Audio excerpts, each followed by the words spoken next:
A federal judge ordered Memphis rapper Lontrell Williams Jr, who goes by Pooh Shiesty, to stay in custody after federal officials brought kidnapping and robbery charges against him. Fox 4 Stephen Dial was in the courtroom today. He is outside tonight with more details on what happened. Stephen?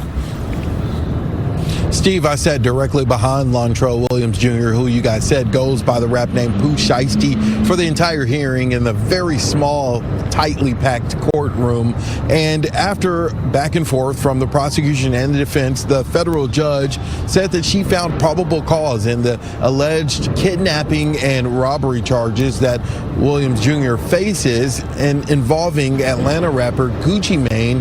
And as the FBI special agent was giving testimony, I could see Williams Jr. shaking his head multiple times in disagreement with all of the allegations being laid out against him. This incident happened back in January, and federal officials actually charged and arrested multiple individuals, including Williams' father and another rapper known as Big 30 and other suspects last week. Williams has a record deal with Atlanta rapper Gucci Mane under the new 1017 record label. The FBI says that Pooh Shiesty pointed an AK-style pistol while demanding to be released from his contract. Investigators say that they were able to track Williams from his ankle monitor and photos suspects allegedly posted on social media. In court, Williams Jr. legal team argued that there's many holes in the FBI's narrative of what happened. We didn't hear today is there is no contract, this mystery contract. They have no contract. They have no video of this alleged signing of a contract. They have no guns. They have no jewelry. They have none of that physical evidence. What they have is they have allegedly 5 individuals, one of them being a very well-known individual that is allegedly cooperating with the government and making these allegations against my client and many more. The kidnapping, the armed robbery, the AK pistol. Pooh Shiesty was just shaking his head nonstop, denying the whole thing. None of it mattered, though. The judge stared right into his eyes and said she couldn't find a single release condition that hadn't already been tried. No house arrest, no new ankle monitor, 0 bond. He's cooked. He is rotting in a federal cage tonight. And after Wednesday's hearing, bruh, he might not breathe free air for decades. We are talking potential life behind federal walls. Not some cushy state time. Federal time. 0 parole. The most tragic, gut-wrenching part of this whole situation, he literally just got out, did 3 hard years for gun charges, stepped out of federal lockup in October 2025, ankle monitor firmly attached. And what do prosecutors say he did? They claim he used that taste of freedom to orchestrate an armed robbery and kidnapping on his own label's CEO, the exact guy who signed him and put him on the map, Gucci Mane. His lawyer stepped out of court ready for war, told reporters straight up no contract exists, no video footage, no guns, 0 jewelry recovered. Absolutely no physical proof, but the judge didn't care. Found probable cause anyway. So now Pooh Shiesty is sitting behind bars with 0 escape route. Let me really break this down for you guys, because what happened in that courtroom was absolutely insane. His defense is tearing the story apart. Meanwhile, the streets haven't stopped buzzing since April 1st. Let's unpack this whole situation. To grasp this madness, we gotta rewind, way back. Pooh Shiesty, born Lontrell Williams Jr., is a Memphis Spitfire who exploded onto the scene under Gucci Mane's 1017 records. Yeah, Gucci's legendary imprint. He signed him, handed him the keys to the kingdom, and Shiesty took off running. Back in Blood was an absolute anthem. That entire Shiesty season run literally had the streets on lock. Facts. For a minute there, Pooh was undisputedly the hottest rapper alive. But then the wheels fell off. Back in 2021, he caught a massive federal firearms case down in Miami. In Bay Harbor Islands with what investigators say led up to that shootout. Jessica. It was a shooting in the middle of the day involving a well-known rapper, according to police. We reported this story back in October, but now we're seeing how it all went down. Bullets fly in broad daylight. 2 people shot and over $500,000 in exotic cars, all of it caught on camera. This surveillance video is from an October 9th shooting in Bay Harbor Islands, and it has a recording artist who goes by Pooh Shiesty in hot water.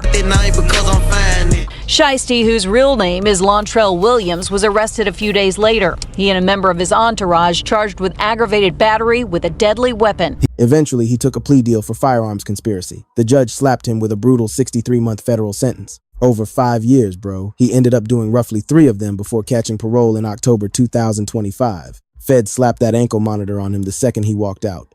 No guns. Absolutely 0 new crimes allowed. New at 6, Memphis rapper Pooh Shiesty is out of federal prison. Court records show the Memphis native, whose real name is Lontrell Williams Jr, was released from a Pennsylvania facility after serving time for a gun charge in Florida. Williams was sentenced in 2022 to just over 5 years for conspiring to possess firearms tied to drug trafficking and violent crimes. His attorney confirmed the release, saying he's eager to return to the studio and make new music. See, prosecutors are saying within months of tasting freedom, Pooh Shiesty started plotting a move that would destroy his life. And I mean utterly ruin it.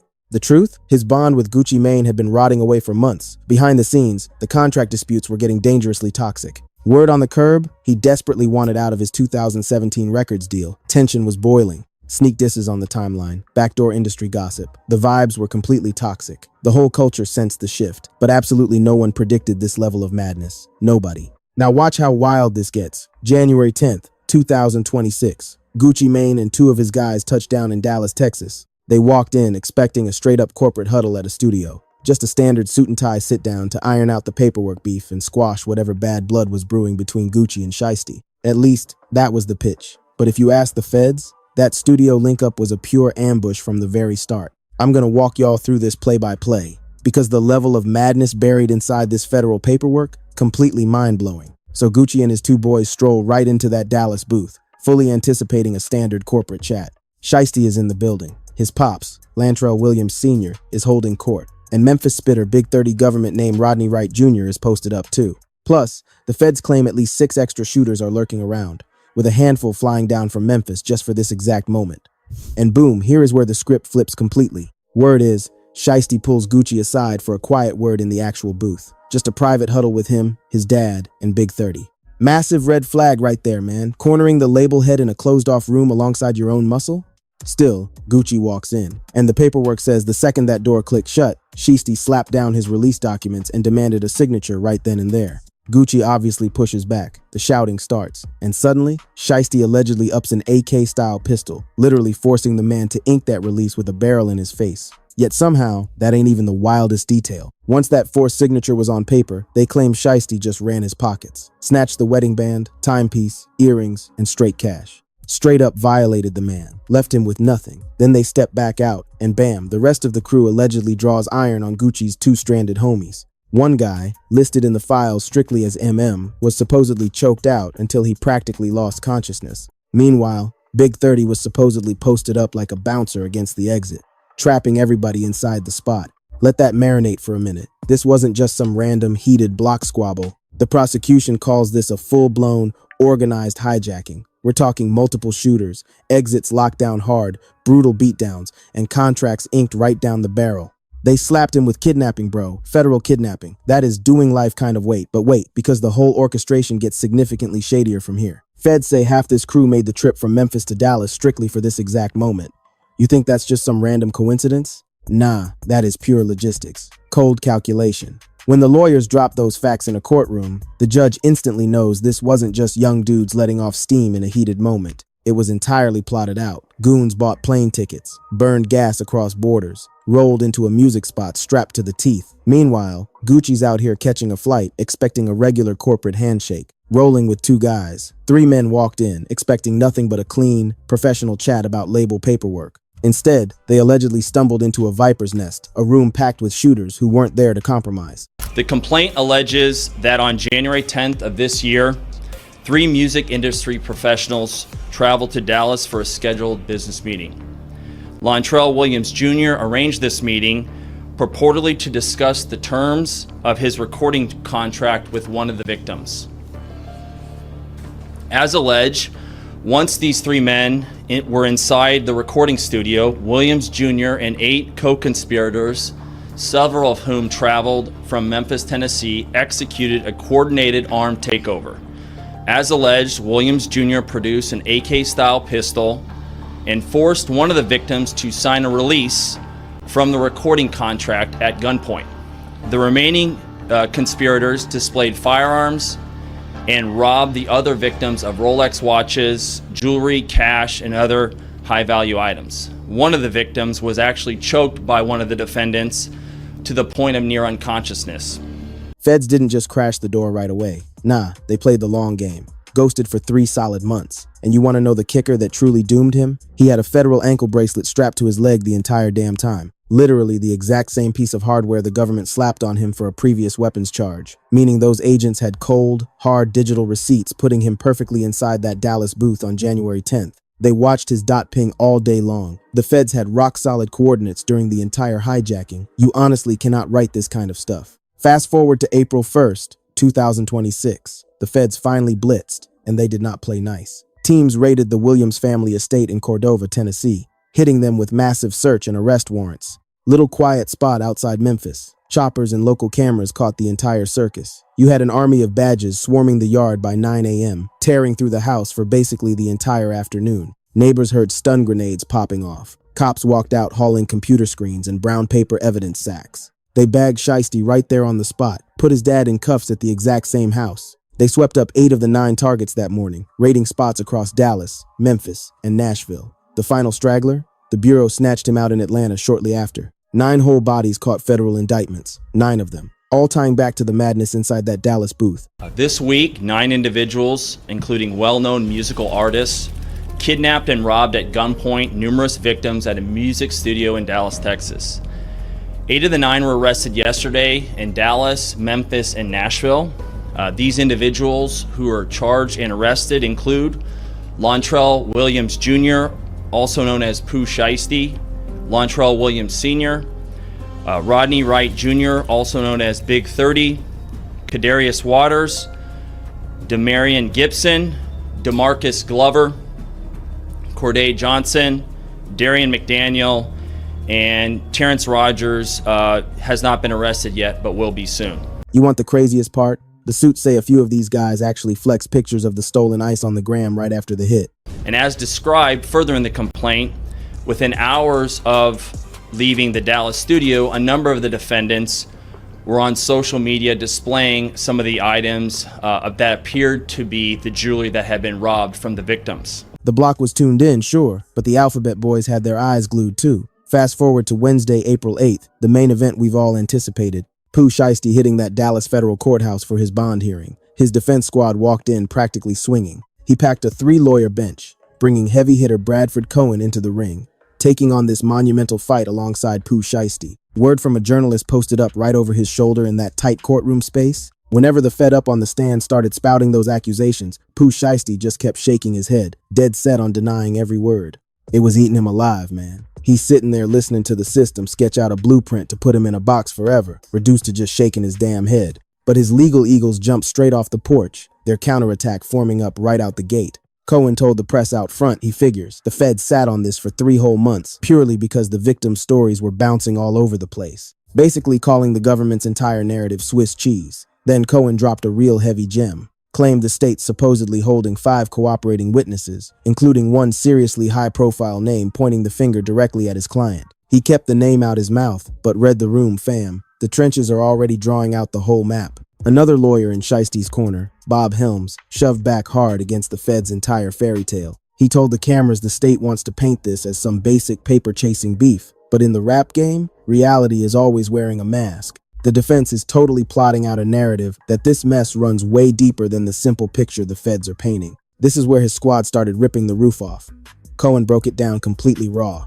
They ain't holding no contract. This phantom paperwork Gucci supposedly signed with a pole to his head. The state doesn't possess it. No footage of any signing. 0 burners snatched off the street. Absolutely no ice recovered. None of the hard proof you demand for a charge this heavy. Cohen essentially told the mics the whole structure relies on snitch energy from ops chasing their own bags. Add this to the fire, the feds literally confessed under oath. They haven't even talked to Gucci Mane or the rest of the supposed targets. Dallas Police Department rolled up to the scene back in January, yet the Bureau straight up admitted they haven't interviewed the actual victims. Let that really sink in. The supposed victim in a massive federal kidnapping gig hasn't even dropped a complete statement to the suits, but they're already pushing these heavy charges. The defense is absolutely weaponizing that flaw. But real talk, fam, that noise meant nothing when it was time to talk bail. Judge Renee Harris Toliver stared right at the whole ugly canvas. She focused on the cold fact that Pooh Shiesty was already riding out supervised release when this dirt supposedly went down. She saw he was already trapped on house arrest, rocking a leg bracelet. She reviewed every single lifeline the system tossed this dude,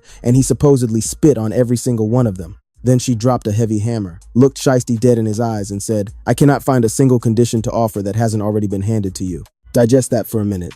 Her Honor is essentially saying, "We already blessed you with house arrest. We strapped you with the monitor. We tossed you every possible chance to breathe free air while handling your release requirements. And you allegedly took that grace just to orchestrate a bloody federal crime. What's left to give? Bail denied. Completely shut down. The state dropped heavy proof that Shiesty engineered the whole Gucci Mane link-up using a completely fake storyline. That takes it from some random block squabble straight to a cold-blooded, pre-planned abduction scheme. And on that official detention paperwork, she stamped that thanks to the solid evidence brought out in court. There's enough probable cause tying Shiesty to the dirt in the indictment. Man is staying caged up. Zero bail, no home confinement, absolutely nothing. And it ain't just Pooh Shiesty. This legal storm is swallowing his entire immediate circle. Pops himself, Lontrell Williams Jr, originally caught a $250,000 bond, needing 25 grand down in Memphis, catching a house arrest deal. But the United States Attorney out in North Texas instantly dropped papers to yank that bond straight away.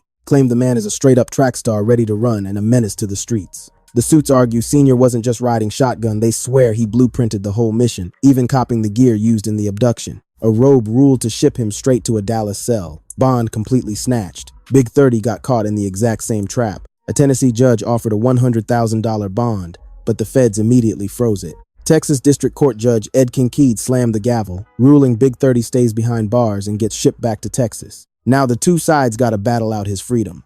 The feds' paperwork drops April 13th, and 30's defense squad gets exactly 1 week to clap back. So peep the scoreboard. Shiesty denied bail, his pops got his revoked, and Big 30's release is frozen cold. The Alphabet Boys are sending a loud message. Nobody attached to this madness is touching the pavement anytime soon. This is the feds, man. It's a calculated sweep. The state is treating every single soul on that indictment like a major flight risk and a lethal threat. Let me pull the camera back a minute, because this whole mess stretches way past just one isolated court docket. These dudes could literally die in a federal cell if all these charges stick. Life. Man, federal kidnapping indictments absolutely do not play around. We ain't talking about state level where you cop a plea and touch down by next summer. This is the feds, bro. The feds hit a 90+% conviction rate. You gotta sit for at least 85% of your time, and parole doesn't exist there. If Pooh Shiesty actually catches a conviction on this indictment, bro is going missing from the streets for decades. The wildest part is the timing. Dude literally just touched down. He already sat for 3 years behind that firearms charge. Bro stepped out with a clean slate to get his money right, hit the booth, and completely start over. The whole industry had its arms wide open. The streets missed him, but the feds are saying that barely a few months after his release, he tossed his entire future into the garbage over some label paperwork. A piece of paper. Bro, look, I ain't trying to play judge about what went down behind those studio doors. Leave that to the judge. His team definitely has angles they're ready to shoot back with. The vanished paperwork. The FBI totally skipping Gucci Mane in their interviews. All those messy victim stories.